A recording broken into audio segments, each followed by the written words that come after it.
Eu queria abrir esse momento com um texto que nós cantamos muitas vezes, de um dia que Jesus entra em uma casa.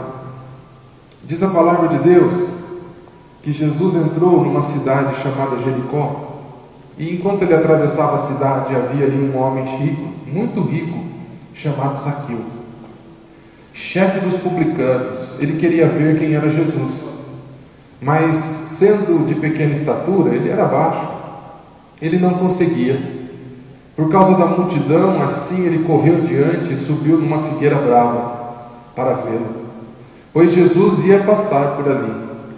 Quando Jesus chegou àquele lugar, ele olhou para cima e disse: Zaqueu, desça depressa, quero ficar em sua casa hoje. Então ele desceu rapidamente e o recebeu com alegria. Eu queria narrar essa cena, é mais ou menos assim. Pensa em Valinhos. Jesus chegando em Valinhos pelo portal. Zaqueu, um homem rico, devia morar por algum condomínio desses aqui, ó. Tudo bem? Hoje, provavelmente ele era fiscal da Receita Federal, então ganhava um bom dinheiro, e também fazia coisas ruins que a gente sabe de hoje. Cobrava impostos a mais e algumas coisas assim. Imagine Zaqueu ouvindo a notícia na rádio, ou no Facebook, ou no WhatsApp: Jesus está chegando em Valinhos. O que ele faz? Sai de dentro do seu grande condomínio e vai para essa avenidona que tem aqui na entrada de Valinhos. Mas tinha uma multidão em volta da avenida tentando esperar Jesus passar. E ele, baixinho, ele começa a olhar assim, sabe aquele jeito que a gente faz para tentar olhar? Dá aquela erguidinha de pé e fala: não vou conseguir ver nada. Aí ele olha uma daquelas grandes árvores, tem ali em frente ao reserva, umas árvores grandes, e aí ele olha e fala assim: resolvi meu problema. Pega a escadinha e fala: vou subir nessa árvore. E Jesus vem passando com uma multidão, muitas pessoas à sua volta. Imagine a rua inteira lotada, as duas ruas na entrada de Valinhos lotada. E diz a Bíblia que Jesus olha para cima da árvore e encontra lá quem? Zaqueu. Tanta gente, uma multidão, ele tinha que olhar para a árvore, ele tinha que ver Zaqueu. E se olhasse, visse lá Zaqueu e falasse: olha lá um maluco em cima da árvore, o que ele está fazendo lá? Tanto lugar para estar, vai cair daí, desce daí, Zaqueu. Mas Jesus, ele olha para as pessoas de maneira diferente. Ele olha para aquela pessoa e ele diz assim: tinha casa de religioso, tinha casas de homens e mulheres de bem, homens e mulheres que faziam bem para a sociedade, tanta casa para Jesus ir naquele dia. E Jesus olha para cima e diz o quê? Zaqueu, desça depressa, eu quero ficar na sua casa hoje.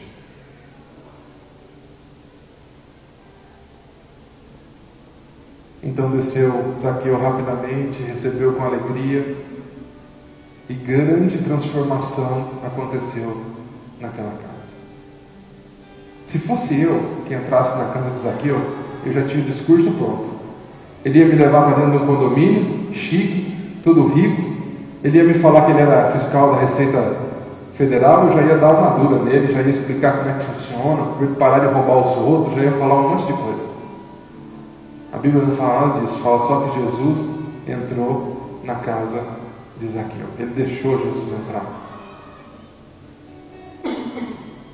E só o olhar de Jesus, só o estar de Jesus ali, fez Zaqueu mudar de vida. Zaqueu ficou constrangido com a presença de Jesus na sua casa.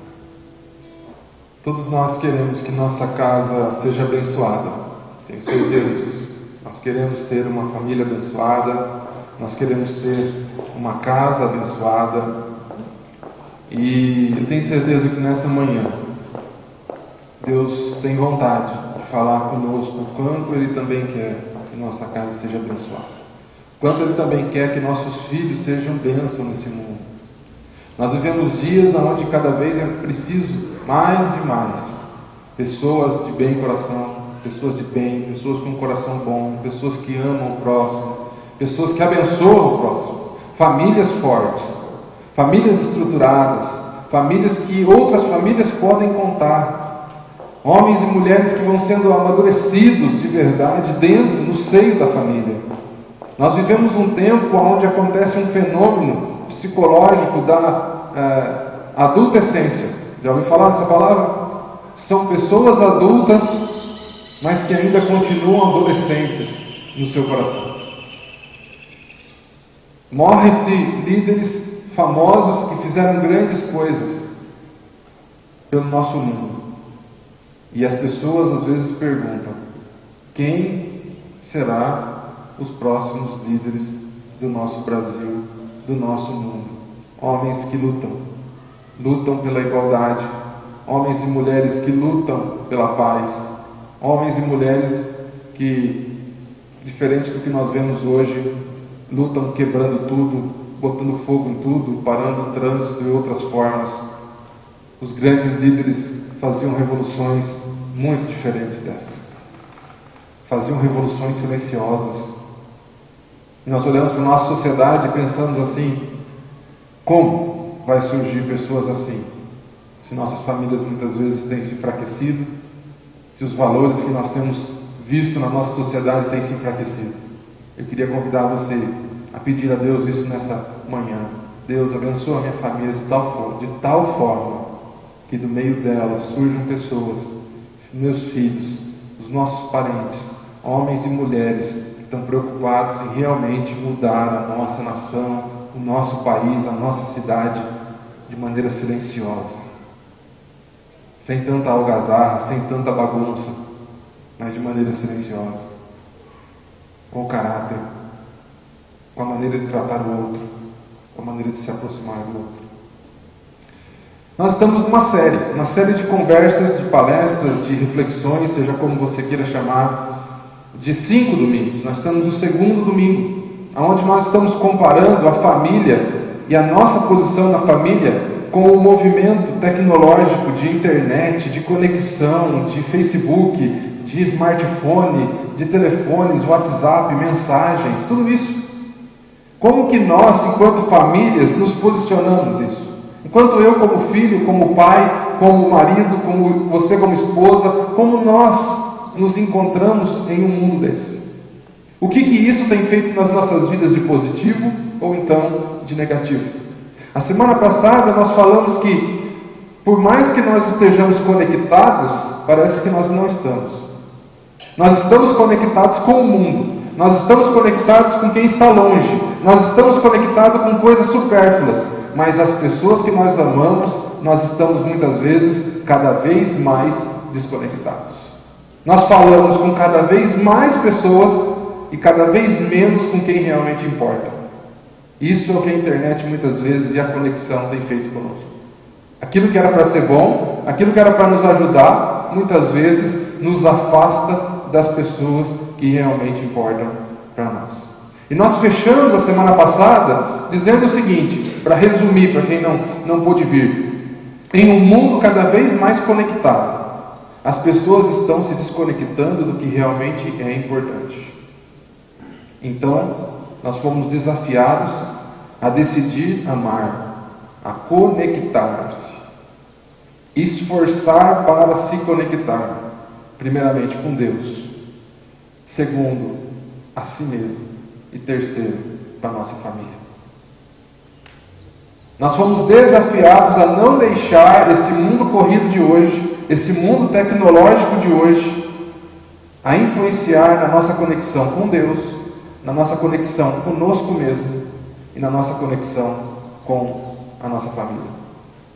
Porque muitas vezes o tempo que nós gastamos com o nosso celular, o tempo que nós gastamos com o nosso notebook, o tempo que nós gastamos com a internet está roubando o tempo que nós podíamos estar com Deus, que nós podíamos estar conosco mesmo, olhando para dentro de nós, e que nós poderíamos estar com a nossa família. E nós fomos convidados e desafiados então a buscar, decidir, amar e se conectar com aquilo que é importante para nós. E hoje nós vamos entrar num novo tema. Curta, comente e compartilhe. É assim que eu chamei essa nossa conversa de hoje. O que eu e você estamos pensando, o que nós estamos sentindo? Eu não sei se você conhece, mas tem uma ferramenta na internet chamada Facebook.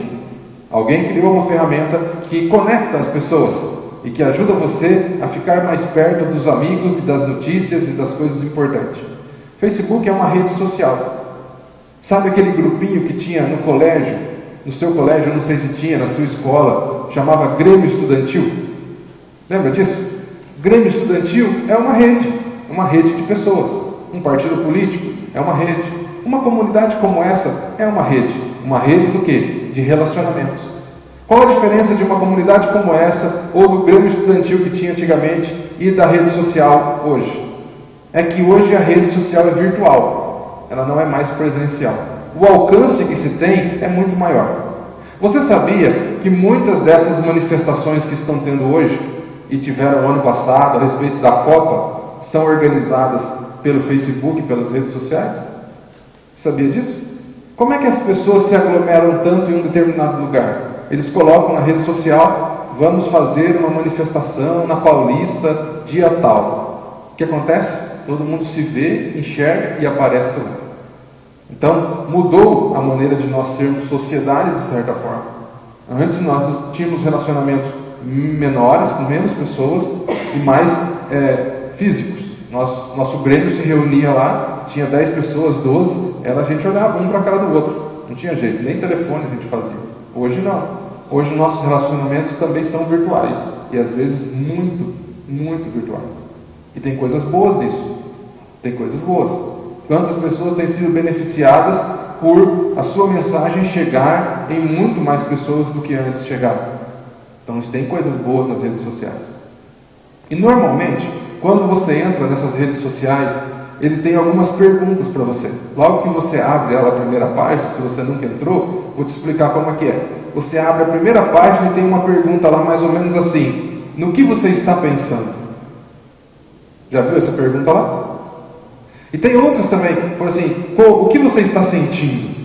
Né? As redes sociais mais modernas estão colocando uns, não sei como é que chama isso, multis, não sei como é que eles chamam aqueles negócios, que é como você colocar sentimento ali naquela tela. Então tem uma carinha, tipo batata smile, sorrindo, aí tem uma carinha brava, tem uma carinha vermelha de vergonha. Você já viu isso nas redes sociais? Você clica assim, aquilo ali é o quê? Como você está se sentindo. E aí as pessoas colocam assim: estou sentindo feliz porque estou na casa de tal pessoa, estou triste hoje porque perdi um ente querido. E eles então demonstram na rede social o que eles estão pensando e o que eles estão sentindo.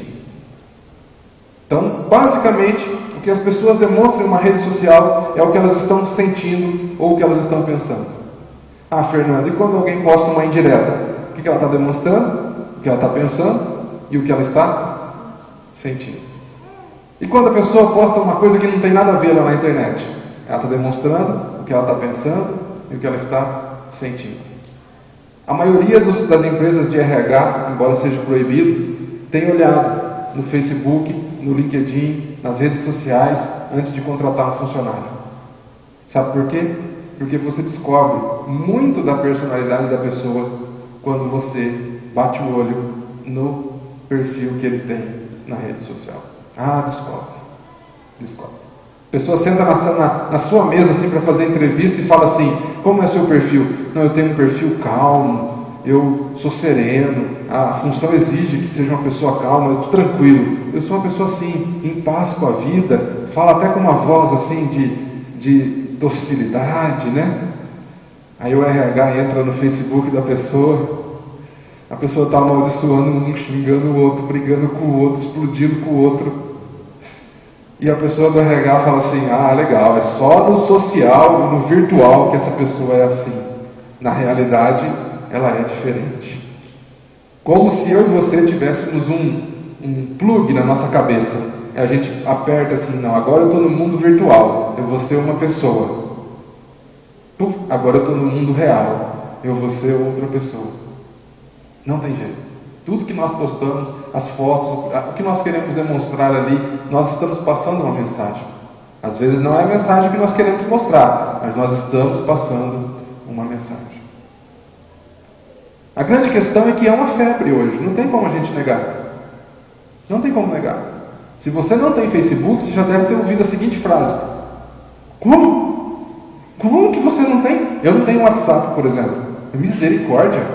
Eu caindo mensagem aqui no meu celular toda hora. Eu não aguento, não dou conta de viver. Eu não tenho WhatsApp. E as pessoas trombam comigo e falam assim: mas você, Fernando, tão tecnológico, trabalha com tecnologia, não tem WhatsApp? Eu falo: não, posso não ter? Dá licença? Eu posso não ter esse negócio? Não é um negócio que cai mensagem toda hora para você, de um grupo ou de alguém? Então eu não quero ver essas mensagens. Eu quero viver a minha vida. Eu já não estou dando conta do meu e-mail, eu não estou dando conta do meu mensagem instantânea, e ainda vou ter um celular bipando toda hora aqui. Não, mensagem para você, mensagem para você. Eu falei: não, dá licença, eu não quero isso, esse momento. Não estou preparado. Pode ser que amanhã eu tenha? Pode ser. Eu estou ainda num momento com Deus aqui, me preparando. Tá bom? Então, se você não conseguiu me achar no WhatsApp aí, já descobriu por quê. Não tenho ainda a cabeça boa para isso. Mas é cobrado de nós. Facebook, WhatsApp, diversos outros momentos de rede social. Em outras palavras, se você não tem isso, quase que você não existe. Tá bom? Eles dizem assim. E eu achei uma notícia de 6 de novembro de 2012. Interessante, olha que interessante. Facebook te deixa. Eu quase pensei em fechar o meu. Facebook te deixa mais gordo. Falei: meu Deus, mais que isso ainda? Como pode? Facebook te deixa mais gordo, pobre e malvado, diz o estudo. Um estudo da Universidade Americana que avaliou mais de 500 pessoas e retornou que o Facebook ou as redes sociais, tá bom? Deixam você mais gordo, pobre e malvado. E diz assim: um estudo resolveu mostrar toda a verdade por trás das fotos de gente rica, magra, boazinha, postadas no Facebook. E essa reportagem diz o seguinte: a pessoa consegue muitas vezes demonstrar tudo o que ela é realmente. E às vezes ela começa a maquinar coisas pela rede social. E você vai ver que elas criam às vezes perfil falso para poder atormentar a vida de outras pessoas. Toda a maldade que muitas vezes poderia brotar no seu coração e que socialmente falando às vezes não dá para brotar, a internet possibilita acontecer. Sabia disso? A possibilidade da internet te ajudar a fazer. É isso que esse estudo mostra. Que as redes sociais, elas têm uma influência muito forte na nossa vida de nos deixar. E ela fala do mais gordo, porque passa muito tempo ali comendo besteira perto do computador. Fala do mais pobre, porque você teria um tempo para ter criatividade, pensar em coisas importantes na vida, e você está ali lendo a vida dos outros. E às vezes se deixa mais pobre porque você perde um bom emprego, ou perde uma boa oportunidade na vida pelas coisas que você posta na rede social. E deixa você mais malvado. Por quê? Fica mais fácil de arquitetar coisas que antes não dava para fazer. Vamos avaliar mais um pouquinho as redes sociais? Acontece nas redes sociais. Olha ali a figura que eu coloquei. Olha que bonitinho. O cara entra na rede social, coloca um saco assim de supermercado na cabeça e ninguém sabe mais quem é aquela pessoa. O que acontece nas redes sociais? As pessoas, elas de certa forma consomem o seu tempo ali. Elas dedicam boa parte do seu tempo ali. E olha que tem pessoas que passam mais de 1 hora no Facebook por dia. Pasmem, mais tempo. E tem pessoas que passam meio dia no Facebook. Você já viu algumas fotos assim? Uma vez eu vi uma vaca, um nenê, um bebezinho de fralda indo na vaca, tirar o leite da vaca, e aí a vaca falando para o nenê assim: moleque, sua mãe está no Facebook, né? Então, em outras palavras, sua mãe não está cuidando de você, e você teve que cuidar de você, né? E aí eu fiquei pensando, falei: meu Deus, é uma tirinha, mas eu acho que muitas coisas, muitas situações é uma realidade. Nós somos levados a consumir nosso tempo na rede social. Nós curtimos o que nós achamos bom. Ontem mesmo eu recebi um vídeo de uma amiga nossa que está fazendo um projeto. O filho dela tem uma doença, que 7 pessoas no Brasil têm essa doença. Uma doença que só se sabe que ela existe, mas não se tem nem ideia do que causa e como se cura. 7 pessoas no Brasil têm essa doença. Nem nome tem, é um nome técnico. E ela gravou um vídeo, postou lá, pedindo para as autoridades, porque não tem ninguém nem pesquisando essa doença. E ela olha para o filho dela cada vez pior. E o que eu fiz? Eu curti, eu compartilhei, eu coloquei para os meus amigos verem, porque quanto mais pessoas verem aquilo, mais a chance dela receber o que ela está pedindo. Então as pessoas, elas curtem o que elas acham bom, elas colocam, elas escrevem o que elas estão sentindo. Quantas vezes, basta se eu abrir agora aqui, vai aparecer pessoas dizendo: eu estou triste, eu estou cansada, eu estou estressada, eu estou feliz, eu estou muito alegre. As pessoas colocam ali um pouco das suas vidas. Alguns colocam assim: fui no banheiro, era número 1, número 2, voltei do banheiro, estou comendo agora um salgadinho Cheetos. Aí tira a foto do Cheetos, posta. Já viu isso, não? Tem pessoas que gostam. Não estou falando, pessoal, eu não estou falando que é certo ou errado, tá bom? Eu não estou falando nada disso. Estou só falando o que acontece. Não vai me criticar. Elas constroem perfis fake. O que é fake? É falso. Perfis falsos. Tem pessoas que têm 3 ou 4 perfis na rede social, sabia disso? Depende do dia, ela usa um. Tem o dela mesma, e ela tem mais 2 ou 3 pessoas que ela usa. E às vezes ela quer fazer amizade com outras pessoas, quer redescobrir coisas, e aí tem utilizações das mais diversas possíveis. Às vezes ela não se sente bem com a foto dela, e ela cria um perfil fake com a foto de uma outra pessoa, normalmente mais bonita, mais magra e mais rica do que ela na foto, e ela posta para ver se ela consegue se relacionar com alguém. Como é que será que a psicologia explicaria isso, hein? Compartilhar o que merece. Então, as coisas que merecem ser compartilhadas, nós compartilhamos. Como eu disse para vocês, esse vídeo eu achei que valeria a pena ser compartilhado. E eu compartilhei. Convocam para a unidade. Então, grandes eventos, a própria nossa reunião, nós colocamos no Facebook todos os dias. Vamos ter uma reunião, domingo, manhã com Deus, lá no Monet. E as pessoas veem. Alguns de vocês viram essa semana o que eu postei, como eu convidei. Então, as pessoas utilizam também para isso. E contribuem para o reino. Algumas pessoas usam esse processo até para abençoar vidas. Tem pessoas que aconselham outras pela internet, que oram pelas outras e dizem: olha, estou pensando em você, e apoiam outras pessoas. Então, eu não quero dizer que só tem coisas ruins na rede social, na internet ou na conexão. Também tem coisas boas, muitas coisas boas. A questão é como é que nós usamos isso para nós. O que a nossa família tem a ver com isso aqui? Tem a ver que muitas vezes nós não queremos gastar tempo com a nossa família.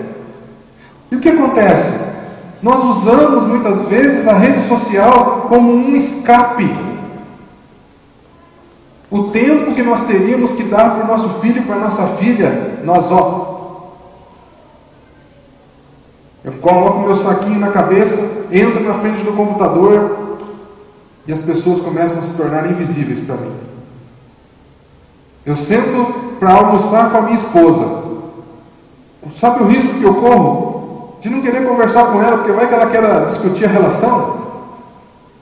Então eu abaixo a minha cabeça, pego o meu smartphone e eu respondo mensagens, eu conecto no Facebook, eu falo no WhatsApp e eu vivo a minha vida ali, mesmo com outra pessoa estando à minha frente.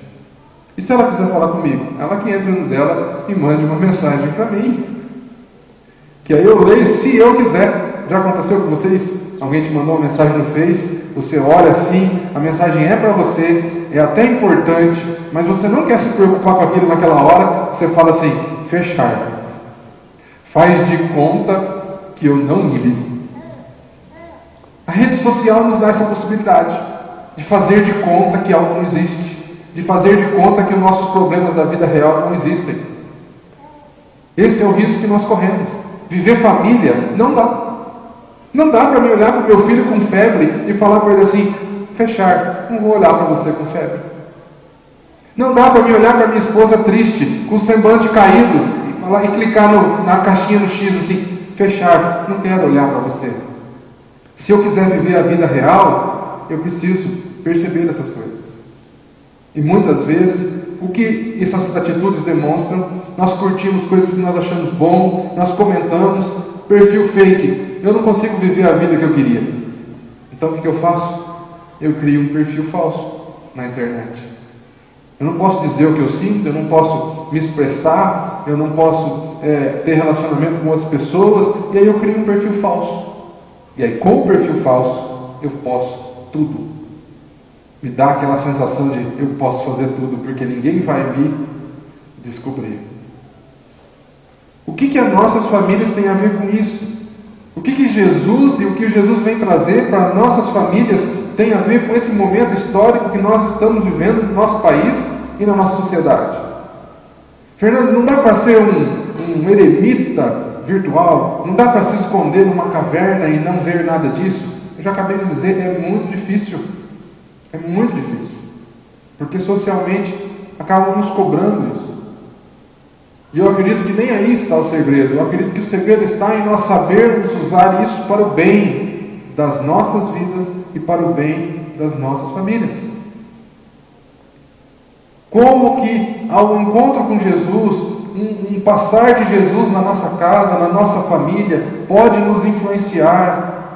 Como que nós podemos não fugir da nossa vida para a internet, mas fugir da nossa vida para os braços de Jesus? Como que nas nossas crises, nas nossas dores, nós não precisamos chorar no Facebook, chorar no WhatsApp, nós podemos chorar para Jesus? Como que quando eu tenho as minhas crises, eu não preciso expor isso para o mundo, mas eu posso expor para mim? Dificilmente pessoas resolvem suas crises interiores expondo para o mundo virtual. Pessoas resolvem suas crises interiores olhando para dentro de si. Pessoas não resolvem suas crises colocando seus questionamentos na internet. Pessoas resolvem suas crises colocando seus questionamentos para si mesmo. Eu tenho as respostas da minha vida. Eu preciso ter um tempo de olhar para mim. Pessoas não resolvem suas crises somente nessa conexão com 500 mil amigos. Pessoas precisam olhar para outra pessoa, falar com outra pessoa, sentir. Repete comigo assim: tocou a gente. Pega em vocês e fala: tocou a gente. Pega na pessoa que está do seu lado, vê se é gente. É gente. É ser humano. Nós somos curados no relacionamento com outros seres humanos. Nós somos curados quando nós nos relacionamos com Deus. Nós falamos isso semana passada. Nós somos curados quando nós nos relacionamos conosco mesmo. E nós somos curados quando nós nos relacionamos com gente. Mas dificilmente nós somos curados na internet. Eu queria ler um texto com vocês. Um texto de Lucas, capítulo 7. Versículo 11, diz assim: logo depois, Jesus foi a uma cidade chamada Naim, e com ele iam seus discípulos e uma grande multidão. Ao se aproximar da porta da cidade, estava saindo o enterro do filho único de uma viúva, e uma grande multidão da cidade estava com ela. Ao vê-la, o Senhor se compadeceu dela e disse: não chore. Depois aproximou-se e tocou o caixão. E os que carregavam pararam. Jesus disse: jovem, eu lhe digo, levanta-se. Ele se levantou, sentou-se e começou a conversar. E Jesus o entregou à sua mãe. Todos ficavam cheios de temor e louvaram a Deus. Um grande profeta se levantou entre nós, diziam eles. Deus interveio em favor do seu povo. Essas notícias sobre Jesus espalharam-se por toda a terra, por toda a Judéia e regiões circunvizinhas. Essa história é uma das muitas histórias e um dos muitos milagres narrados na Bíblia a respeito de Jesus. E mais especificamente, é um dos milagres de Jesus que afeta diretamente uma família, assim como o de Zaqueu. É um momento de um encontro de Jesus com uma família. que estava muito mal, que estava destruída, que estava sofrendo, que estava chorando, que estava num momento profundo de profunda tristeza. Eu queria então perceber como será que essa família se reagia ou reagiria nos dias de hoje. E como será que a igreja de Jesus, ou nós cristãos, representando Jesus, reagiríamos frente a pessoas sofrendo nos dias de hoje? E a diferença que faz quando Jesus olha para a nossa família, percebe a nossa família sofrendo, se aproxima de nós, e as respostas que nós podemos dar a essa aproximação de Jesus. Porque quando Jesus se aproxima de nós, perceba, Ele não chega chegando, Ele não chega parando tudo e travando os caras e falando para eles pararem. Ele se aproxima e as pessoas param para perceber o que Ele vai fazer, para perceber a presença dEle. As pessoas, elas reagem de alguma forma à presença de Jesus está perto daquela família. E eu e você, em todos os momentos, somos convidados a perceber Jesus na nossa casa, na nossa família, principalmente nos momentos de dor, de sofrimento, de tristeza. De novo, para imaginar comigo a cena. O que diz a Bíblia? Jesus ia andando sozinho? Não. Jesus ia andando com uma grande multidão, um montão de gente andando ao em volta de Jesus. Um monte de gente alegre, um monte de gente provavelmente cantando, porque aonde Jesus chegava, a alegria chegava, a paz reinava. Aonde Jesus estava, Ele transmitia, Ele transbordava da sua paz e da sua alegria. Mas olha que interessante, Jesus vem vindo com uma multidão, e Ele se depara com outra multidão. Uma multidão que vem alegre, feliz, cheia de vida, cheia de restauração, cheia de novidade, cheia de coisa para contar. E Ele se depara com uma outra multidão. Qual é a multidão? A multidão do enterro. Estava saindo o enterro do filho único de uma viúva, e uma grande multidão da cidade estava com ela. Então, na entrada, na saída da cidade, se encontra duas grandes multidões. Uma multidão alegre, feliz, cheia de vida, cheia de coisas boas para falar, e uma multidão triste, sofrendo. Uma perda muito grande. Para nós olharmos essa realidade hoje, pode ser que nós não percebamos. Mas qualquer corrente vai dizer que o pior luto que se tem é o luto por um filho. Você consegue imaginar a dor dessa mãe que estava indo enterrar o seu filho? Para piorar a situação, essa mãe era viúva. Na cultura da época, uma viúva precisava ser cuidada. Por quem? Pelo seu filho. Aquela mulher não havia perdido só um membro de sua família, tinha perdido seu filho, um dos piores lutos que ela podia viver. E mais, tinha perdido toda a possibilidade de provisão financeira e estrutural para aquela família. Uma família que não perde só um membro, mas perde um filho. E perde um filho que era o provedor daquela casa, o único filho. Múltiplas perdas. Consegue imaginar o sofrimento daquela casa? A tristeza daquele lar? Quantas vezes nós nos deparamos com situações assim? Uma multidão de cristãos felizes, alegres, sorridentes, com uma boa notícia para contar. Pessoas que se reúnem, cantam alegremente, pulam, mas que quando saem de suas igrejas, encontram nas ruas uma outra multidão, triste, sofredora, chorando por causa de perdas. Quantas vezes nós nos deparamos com situações assim? O que eu posso aprender nesse encontro de Jesus, nessa questão do que eu posso curtir, o que eu posso comentar, o que eu posso compartilhar? Imagine que essa situação fosse citada no meu Facebook. Será que eu curtiria? Será que eu compartilharia? Será que eu comentaria? O que será que isso, uma situação como essa, um encontro desse com Jesus, com a filha, com o filho que estava morto da viúva de Naim? que será que eu poderia colher de bom nessa história para a minha vida? Em primeiro lugar, eu queria dizer que existe morte. Eu sei que você vai achar eu sou louco, mas eu queria dizer para você que as pessoas morrem. Eu queria dizer para você que as pessoas sofrem. E eu queria dizer mais, às vezes nós sofremos. O que o mundo virtual tem feito conosco? Achar que as pessoas não sofrem mais. O mundo virtual tem diminuído o sofrimento das pessoas.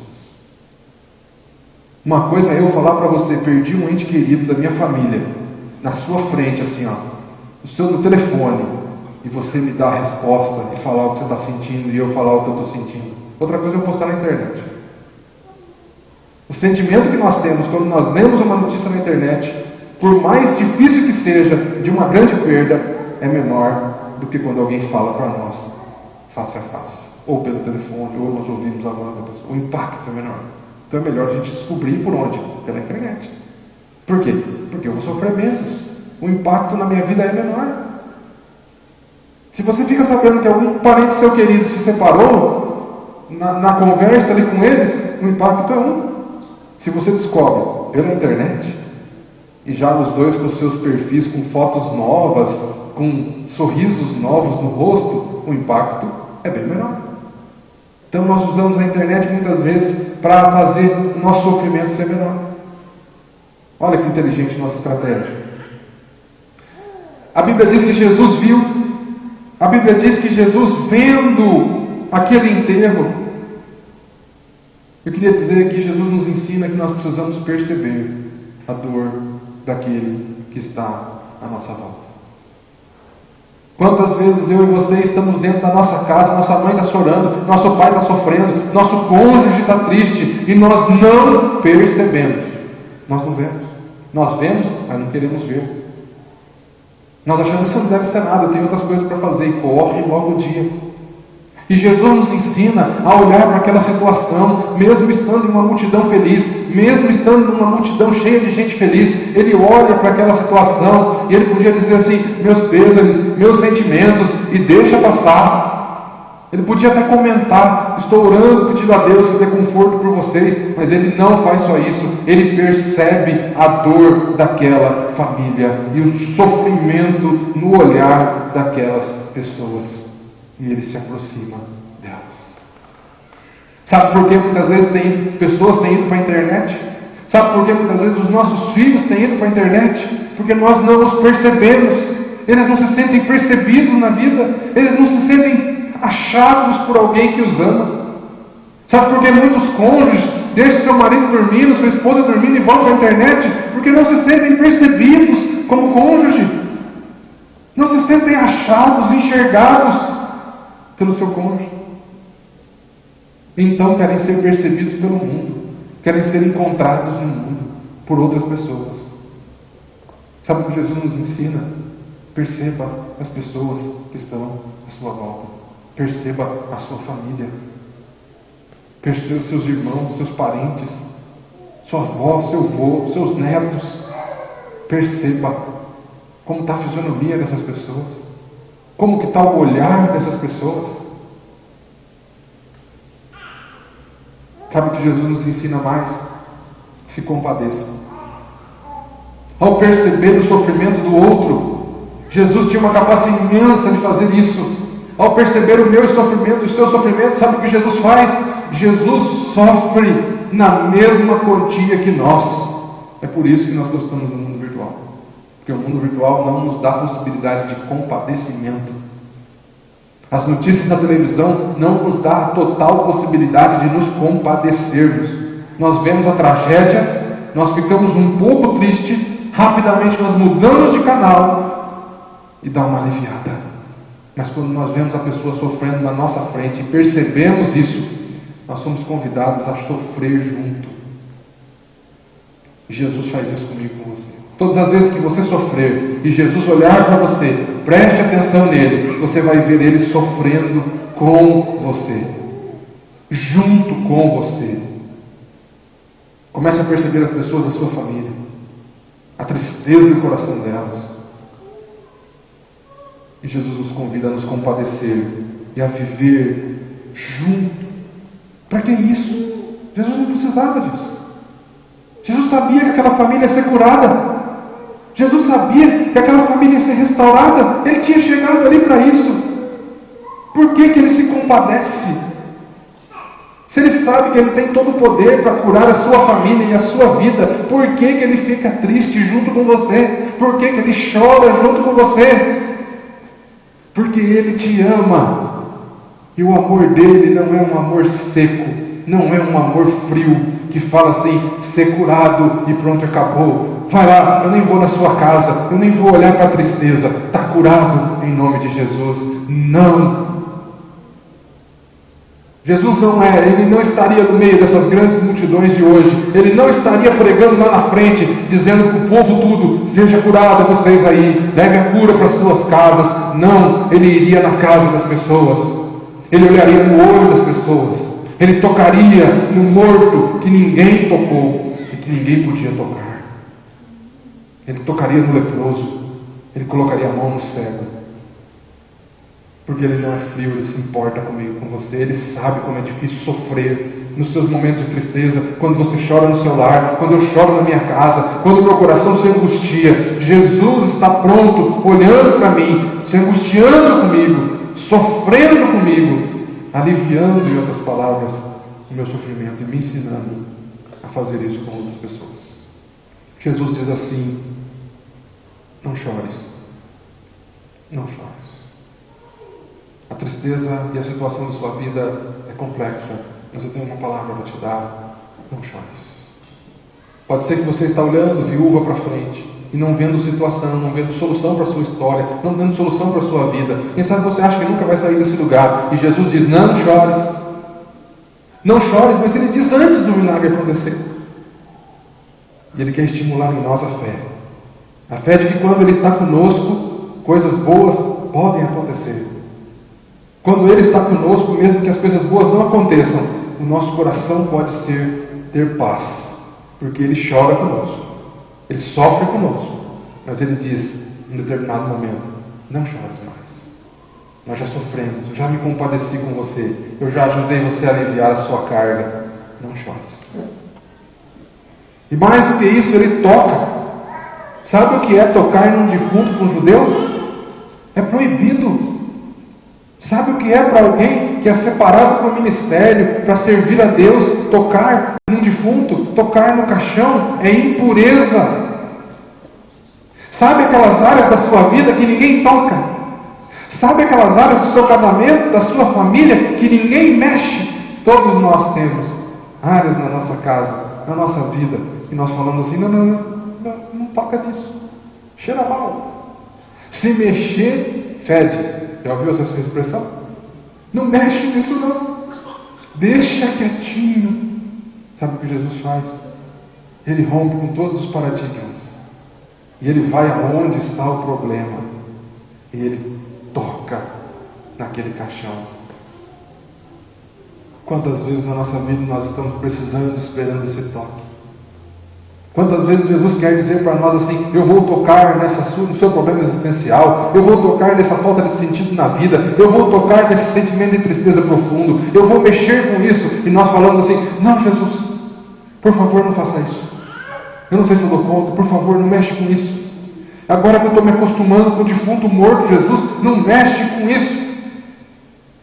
Quantas vezes nós somos e fazemos isso na nossa vida, na nossa casa, na nossa família? Tem problemas do passado, angústias, falta de perdão, e Jesus vem, toca no lugar. Não, Jesus, não toca nisso, senão eu vou lembrar de novo, vai vir tristeza de novo. Não mexe, por favor, com isso, Jesus. Eu e você somos desafiados a deixar Jesus tocar em todas as áreas de tristeza e de sofrimento da nossa vida e da nossa família. Quando Jesus toca, eles param. O que eu tenho que fazer, Fernando, quando Jesus vir tocar? Para. Se a sua vida estava andando em uma direção que Jesus toca, para você parar e analisar e sentir a situação, para. No mundo corrido de hoje, no mundo virtual, nós não queremos parar, não gostamos de parar. Tem sempre que marcar um compromisso, tem sempre que fazer alguma coisa. E muitas vezes, para Jesus tratar na nossa vida, sabe o que nós precisamos fazer? Para de pensar, para de achar, para de perceber. Para, porque Jesus vai falar com você. Sabe por que eles param no enterro? Porque Jesus toca e eles ficam assim: esse cara vai fazer alguma coisa. O que será que esse Jesus vai fazer aqui? Quando Jesus toca na nossa vida é assim. Nós precisamos parar e dizer: Senhor, agora o comando está contigo. Faz o que o Senhor quer fazer. Nós paramos. Mas não tinha que enterrar? Não tinha horário? Imagine só, o cemitério devia ter horário para enterrar o morto. Mas eles param. Porque quando Jesus está conosco, algo novo pode acontecer. O tempo pode ser mudado, o tempo pode ser acelerado. A alegria que eu e você não vivemos em toda a nossa vida pode acontecer em meia hora. Tudo que Jesus tem para nos fazer, nos dá, pode acontecer nesse encontro. Então para e pensa, reflete o que Ele está falando para você, escuta o que Ele está falando para você. Por mais triste que você possa viver uma situação, quando Jesus nos toca, para. Jesus é especialista em parar o desfile da morte. Diz a Bíblia em 1 Coríntios 15, 54 e 57, ó morte, foi destruída pela vitória de Jesus. Onde está, ó morte, a sua vitória? Quando aquele enterro para, as pessoas param e perguntam: onde está a morte? Porque a morte faz com que o desfile continue. A morte faz com que a gente corra para dentro do caixão, para dentro do túmulo, aonde Jesus Cristo chega. A morte não tem mais vitória. Por mais que nós sejamos pecadores, a morte para de desfilar na nossa vida. Nós olhamos a vida de maneira diferente. E eles param. Jesus dá uma ordem. Jesus diz: levanta, jovem. O Ariovaldo Ramos, quando ele fala desse texto, um dos teólogos famosos do Brasil, ele diz o seguinte: olha que interessante, eu não tinha percebido isso. Ele diz o seguinte, que Jesus fala com quem? Muitos dos teólogos, pregadores, e eu falaria com a morte: morte, vai embora, em nome de Jesus. Jesus não dá nem bola para a morte. Sabe com quem ele fala? Ele fala com aquelas pessoas, com o ser humano, comigo, com você. Ele fala com o jovem. Ele fala para o jovem: levanta, jovem. Ele não fala morte, vai embora. Ele fala: jovem, levanta. Por quê? Porque tem uma ação a ser feita. Quando Jesus nos fala: sai desse sofrimento, sai dessa tristeza, levanta nessa situação difícil que você está vivendo, Ele fala conosco. Sabe por quê? Porque Ele nos dá poder para levantar. Ele nos faz tudo o que precisa para nós levantarmos. Decida levantar e sair da situação difícil que você vive. Decida olhar para as pessoas à sua volta e acreditar que a palavra de Jesus, a presença de Jesus, pode mudar a situação dessa família. Essa vida que está triste, sofrendo ao seu lado, quando Jesus chega, a morte para de desfilar. Se você está lembrando de pessoas que estão vendo o desfile da morte, sentindo ou dentro do desfile da morte, você precisa crer que Jesus, ao chegar perto dessas vidas, vai parar com o desfile da morte. Ele já venceu a morte. Então ele dá uma palavra, uma ordem. Aquele jovem age, ele levanta, ele senta, ele fala, ele dá uma resposta positiva para Jesus, dizendo assim: toque. Tudo que o Senhor quis fazer na minha vida está feito. Eu estou sentado, eu estou levantando. Sabe qual é o problema? Muitas vezes nós estamos no caixão em alguma área da nossa vida. Muitas vezes a nossa família já está dentro do caixão e Jesus entra. Nós vemos uma reunião sobre essa. Nós ouvimos que Jesus tem poder sobre a morte. Nós ouvimos que Jesus pode fazer milagres. Mas Jesus fala assim: vai, levanta, vive a sua vida, vive feliz, sonha de novo. Olha para os seus filhos e diz: eles serão uma bênção. E nós olhamos e falamos assim: acho que não vai dar, não. Acho que eu não vou sair do caixão, não. O que vão pensar de mim? Eu nunca mais vou poder dar desculpa que o meu casamento está morto. Agora eu vou ter que viver ele feliz. Eu nunca mais vou poder desculpa que a minha vida foi triste porque alguém morreu um dia e eu nunca mais pude ser feliz. Agora eu vou levantar e eu vou ser feliz. Eu não tenho desculpa para dar mais. Sabe, quando eu levanto do caixão, eu não tenho desculpa para dar mais. Eu não tenho mais que jogar culpa no meu. Foi meu pai e minha mãe. Eles cuidaram e trataram eu assim. Por isso que eu sou nervoso assim. Aí eu estou dentro do caixão, morrendo com o meu nervosismo. Jesus chega perto de mim, para o enterro e fala: sai daí, Fernando. Eu falo: ah, não, mas eu não vou botar culpa no meu pai mais. Eu não vou poder mais botar culpa na minha mãe. Como é que eu faço? Eu não vou sair, não. Às vezes a gente prefere ficar dentro do caixão.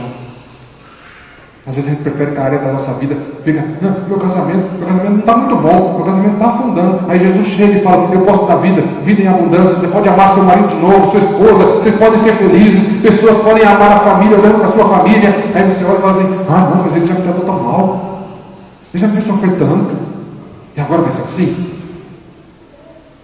E nós ficamos no caixão. Nós precisamos levantar, agir, sair, falar: ó, estou vivo, agora eu não estou sofrendo mais, eu não estou morto mais, essa área da minha vida não está morta mais. Por quê? Porque Jesus chegou e a morte parou, e Ele me deu uma ordem e eu levantei, e agora eu vou ser feliz, e agora eu vou sorrir. E não vai dar mais desculpa, não tem problema, porque agora eu vou ser feliz. Eu posso, Jesus é comigo. Jesus restitui a vida daquele jovem. E duas coisas acontecem. Duas coisas eles fazem. Eles comentam. Assim como você comenta um post na internet, eles comentam. Mas o comentário deles é assim: Deus seja glorificado, porque a vida chegou nessa família de novo. Deus seja glorificado, porque a vida chegou nessa família de novo. Quantas vezes eu e você vamos ser desafiados a levantar e a recriar e a reviver uma área da nossa vida? Lembre sempre de glorificar a Deus. Lembre sempre de glorificar a Deus pelo que Ele vai fazer na sua vida, na sua existência. E para terminar, eles divulgam. Todo mundo fica sabendo o que Jesus fez. Se você tem uma área da sua vida morta, triste, amarrada, que você não se sente bem, gera angústia, gera falta de paz, quando Jesus te dá vida, todo mundo fica sabendo. Pessoas olham, mas o que aconteceu com o Fernando? Ele era assim, agora ele é assim. O que aconteceu com a família dele? Era assim, agora é assado. Todo mundo fica sabendo. Foi Jesus. Foi Jesus que passou lá em casa. Foi Jesus que encontrou conosco quando a gente estava na multidão dos que choram. Foi Jesus que tocou aonde não podia tocar. E nós decidimos sair do caixão e viver tudo aquilo que Ele tem para as nossas vidas.